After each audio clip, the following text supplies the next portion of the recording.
예. 박근혜 대통령 사저를 찾아간 그런 부분 과연 이 타이밍인가? 그래 해볼까요 그러면? 네, 이 타이밍이 저는 타이밍상 이게 이미 보수 우파적인 측면에서는 윤석열 대통령 탄핵 정국에서 예. 상당히 크게 지금 결집이 돼 있는 상황이거든요. 예. 물론 지금 현재 투톱 체제가 그런 지지를 뭐 그대로 공고히 유지하면서 앞으로 중도 뭐 그런 무당층까지 이렇게 이제 확장하면서 예. 만에 하나 있을 이제 탄핵 심판에 대비하는 것은 뭐 지극히 온당하다고 할 수 있지만은 예. 정치는 이게 이제 타이밍의 또 예술이에요. 그렇죠. 예.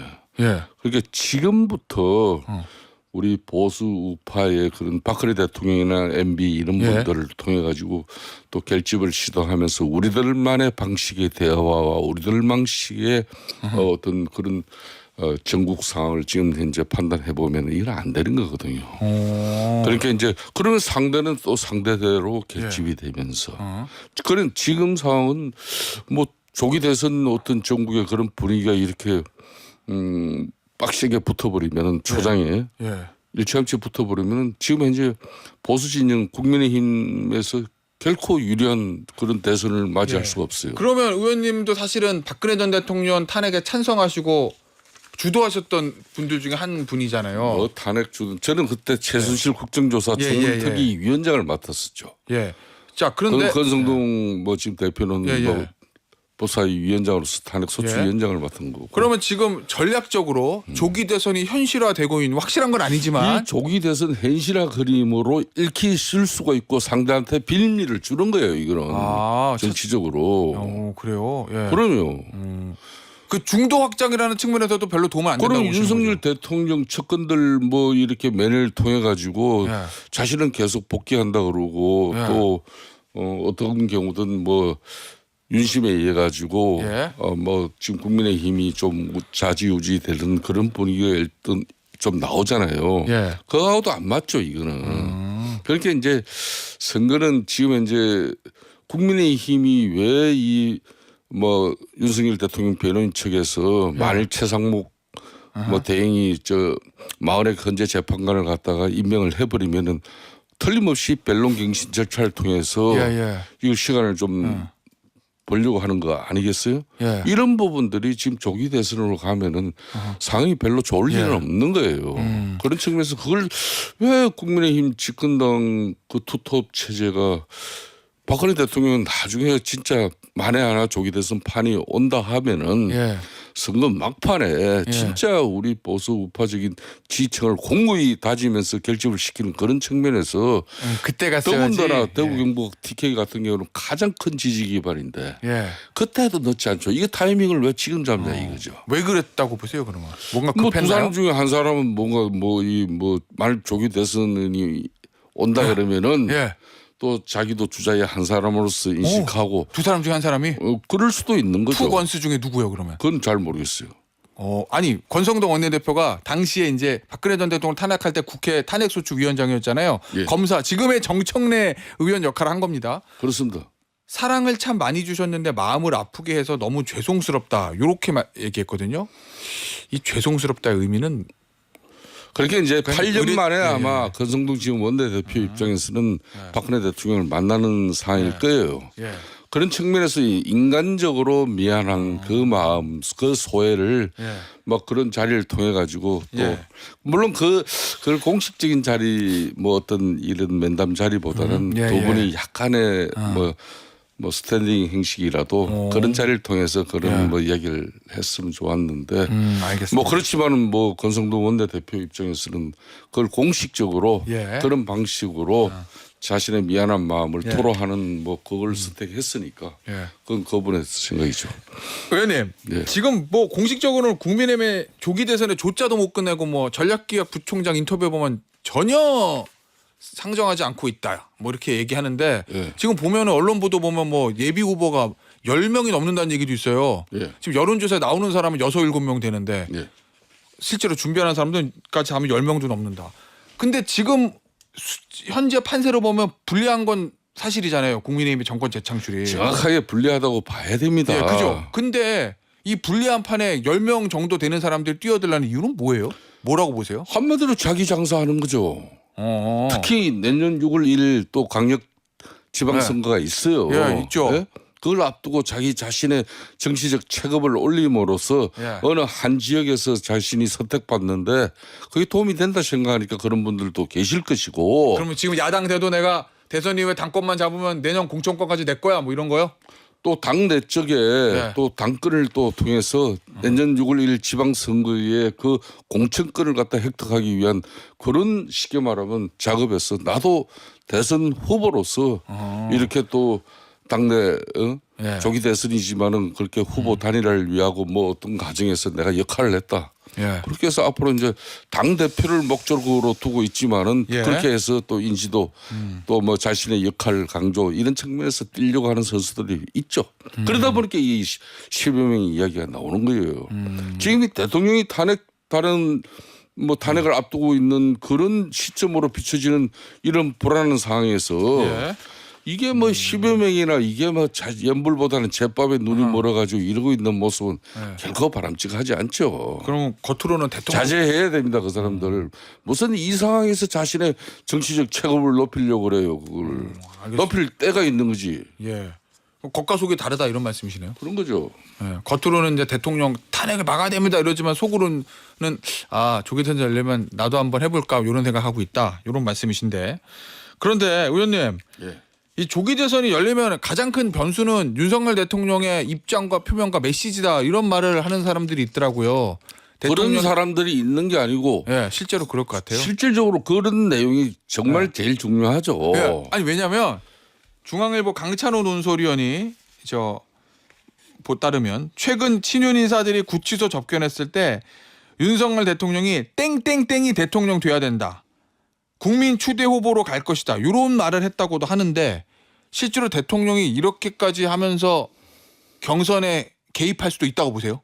제가 이 방송을 통해서도 누누이 이야기했지만 집권당인 국민의힘이 가장 실질적으로 큰 위기는 만일 헌재에서 탄핵 심판이 이루어지고 만일 조기 대선판이 오면은 윤석열 대통령의 옥중 정치가 가동되고 있다는 게 이게 가장 큰 리스크가 될 겁니다. 리스크. 네. 변수를 두 넘는 번째는 그런 윤석열 대통령의 옥중 정치에 의한 윤심이 반영돼서 선출되는 예. 쉽게 말하면 조기 대선 후보가 확정된다면은 이거는 더 큰 리스크가 되는 거예요. 그러면 저요? 그냥 저요? 되는 거예요, 그냥. 이거야말로 그러니까 이재명 대표 같은 경우는 제가 볼 때는 뭐 정치를 좀 한 사람 입장으로서는 앞으로는 민주당 내 상황이 어떻게 되고 또 뭐 3월 26일 날 공직선거법 항소심이 또 1심과 별반 차이 나지 않는 그런 징역형이 나온다 하더라도 뭐 이게 대법 쉽게 말하면 상고권이 있는 거니까 이재명 대표의 민주당 조기 대선 후보 지위는 어떤 경우든 불변입니다. 이 불변을 갖다 상수로 두고 그럼 누가 이길 것인가 우리가 판단을 해야 되는 건데 그걸 그 판단을 갖다 윤심이 작용한 그런 후보라 이거는 있을 수가 없는 이야기죠. 그래서 이제 뭐 지금 현재 뭐 윤석열 대통령을 또 면담하는 그런 뭐 사람들의 일부 입에서 강찬호는 물론 중앙일보 논설위원 이야기지만 이미 누구까지 낙점됐다 했다 그러면 그럴 리도 없겠지만 그런 이야기가 나오는 것도 대단히 안 좋은 이야기입니다.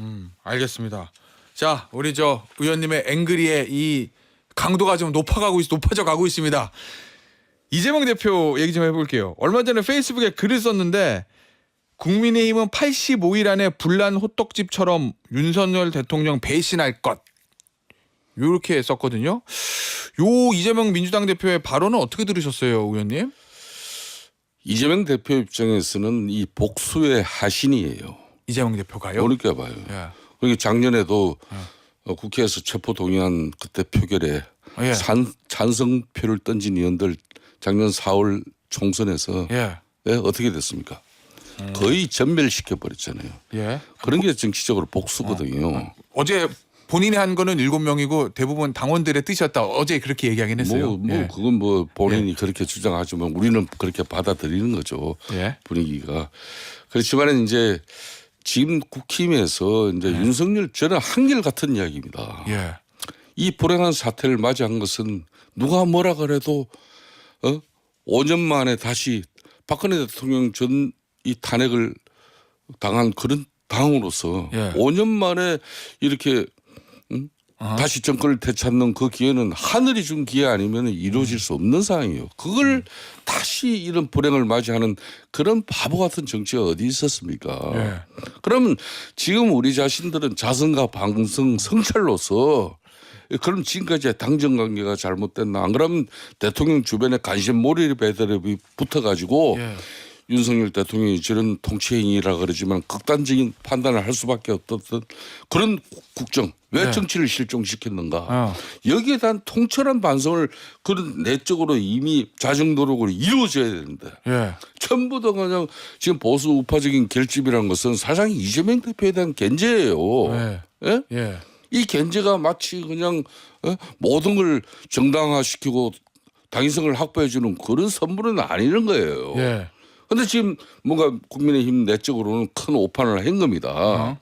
그럼 지금이라도 저는 늦지 않았다고 봐요. 예. 윤석열 말 조기 대선이 오면은 윤석열 지금 옥중에 있는 대통령이 대선 후보로 나서는 거 아니잖아요. 예. 분명히 이재명 예. 대표하고 어허. 그럼 답은 너무나 간단한 거예요. 그럼 말 조기 대선판이 온다 그러면은 예. 우리 그러니까 국민의힘 후보로 최종 선출된 후보가 옥중에 있는 윤석열 대통령이 억울하게 탄핵됐습니다. 예. 억울하게 헌재에서 심판을 당했습니다. 예. 이걸 우리가 바로잡아야 됩니다. 그러기 위해서 제가 후보로 섰습니다. 이렇게 하고 중도 무당층에게 우리를 표를 확장시켜야 됩니까?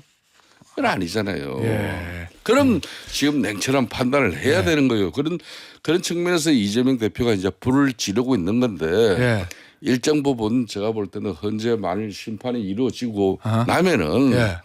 뭐 주자들이 이제 생각이 좀 달라지고 자기 목소리가 나올 예. 거다. 그 이야기를 이제 이재명 대표가 알겠습니다. 이렇게 비꼬아서 한 거죠. 제가 앞서 저 말씀하실 때 간신 몰입에 이렇게 표현하셨는데 그 누군지는 제가 묻지 않겠습니다만 어제 제가 그 말씀 그건 해드리잖아요. 알아서 알잖아요. 예. 한동훈 전 대표가 북콘서트 했거든요. 예. 거기 이제 질문 중에 친윤 인사들에 대한 얘기가 나왔어요. 대통령 자주 만나고 그걸 자랑하고 다녔던 분들 맞지 않나. 그 시간에 직언을 했어야 한다. 이렇게 얘기했는데 한 대표도 이 사람들은 누군지 실명은 얘기 안 했거든요. 의원님이 생각하기에는 그 사람들하고 동일한 것 같습니까? 거의 비슷하죠. 뭐. 예. 예? 그러면 이 윤석열 예. 대통령 자주 만나고 안 가도 뭐 자주 들랑갈랑 그러면서 예. 술도 마시고 또 뭐 저녁 먹다가 불려가면은 가서 뭐 오랜 시간 같이 지내고 그런 사람들이 윤석열 대통령의 성정이나 또 윤석열 대통령이 지금 국정 운영에 또 여야 관계에 있어서 뭘 고민하고 뭘 걱정하고 있는지 뭘 또 분노하고 있는지 누구보다 잘 알잖아요. 네. 그런 사람들이 그러면은 윤석열 대통령이 12.3 비상계획 같은 그런 극단적인 통치 수단을 이렇게 동원하려고 하는 말낌새가 보이면은 자기 목이 날아가더라도 그런 일이 있어서는 안 됩니다. 예. 그렇게 충원을 해야 되는 사람들이 많으면은 이런 상황이 왔겠습니까? 그러니까 김용현이나 이런 뭐 그런 예. 사람이 대통령 경호처장으로 그렇게 오랫동안 있으면서 국방장관 몇 길 하니까 예. 이런 사람이 알겠습니다. 가지고 말이야 대통령이 만반의 준비 겸 준비 다 하겠습니다. 이래가지고 벌리는 일 아니겠습니까? 예. 알겠습니다, 의원님. 그 잘못됐다는 거예요 그런 거. 마지막으로 이거 질문 드려볼게요. 최근에 저 기사 읽다 보셨겠지만 삼부토건 주가 조작 의혹, 예. 건지법사 압수수색, 이철규 의원의 아들의 마약 입건, 마약 관련, 장지원 의원 성폭행 의혹, 이거는 당사자가 강력 부인합니다만 어쨌든 이 대통령 부부와 가까웠던 사람들에 대한 어떤 사법 기관의 어떤 수사나 이런 내용들이 지금 계속 보도가 되고 있거든요. 최근에 며칠 상간에 이거 우연입니까? 아니면은 대통령이 지금 탄핵 심판 중이런 것과 관련이 좀 있는 것 같습니까? 뭐 의원님? 케이스 바이 케이스로 보면은 예. 다 뭐 건별로 상황 예. 내용은 또 다 다른 거지만은 사실 이런 것들이 이제 패키지로 종합해서 이렇게 보면은 예. 이게 이제 정권 말기 현상 중에 나오는 그런 현상들이에요. 권력 누수 현상. 이게 쉽게 말하는 권력이라는 게 참 한편으로는 좋지만은 맞아요. 권력이 끈 떨어지고 권력이 없어 날아가면은 예. 제일 비참한 말로가 또 권력입니다. 예. 그래서 권력은 멀지도 않고 가깝지도 않은 곳에 정치인들은 두는 게 제일 좋다 그러잖아요. 예. 그런데 이제 하여튼 윤석열 대통령이 첫권으로서 호가호위했던 그런 세력들의 일부가 예. 뭐 이런 여러 부분에 대해서 연루가 되고 또 예. 뭐 또 문제가 터지는 부분에 대해서 뭐 상당히 안타깝게 생각합니다. 다만 장재원 지금 의원 예, 예. 같은 경우는 저는 사생활의 영역인데 예.